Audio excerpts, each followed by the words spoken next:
Hello, so yan na nga guys, flex ko muna sa inyo ang aking mga anak. Ayan, meron akong dalawang anghel. Ayan, si Ate Angel at si Zam. Anyway guys, naisip kong gawin tong vlog na to kasi gusto ko lang i-share sa inyo guys na bilang isang ina, hindi biro yung pinagdaanan naming mga anak ko. Lalo-lalo na sa Ate Angel kasi malaki yung age gap nilang dalawa ni Zam. So sabi nga, si Angel yung firstborn ko. So lahat ng love, pag-aasikaso, lahat binigay ko sa kanya. Pero hindi ako perfect na ina.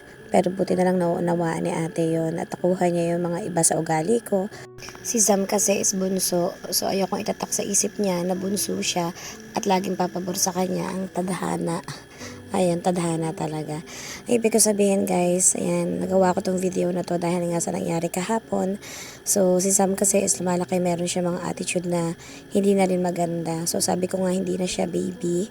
So, ano na siya, big girl na siya dahil mag 7 years old na siya. At ayoko na lumaki ang anak ko na walang alam sa mundo, hindi niya alam kung ano yung tama at mali, na hindi porket bunso siya, lagi siyang pagbibigyan. Ako guys, mabait akong ina, lahat ibibigay ko para sa kanila, lahat ng hinihiling nila at hindi pa hinihiling, kaya kong ibigay sa kanila. Pero pagdating sa mga attitude na hindi tama, talagang minsan kailangan natin guys na isaayos kasi hindi biro pag nawala na tayo sa mundong to.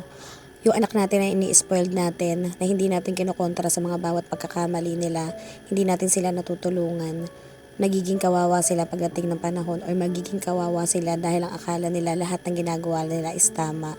So ako lang yung ba yung nanay na ganito, for sure lahat naman tayo ganito, lahat tayong hihilingin natin na mapaayos sila.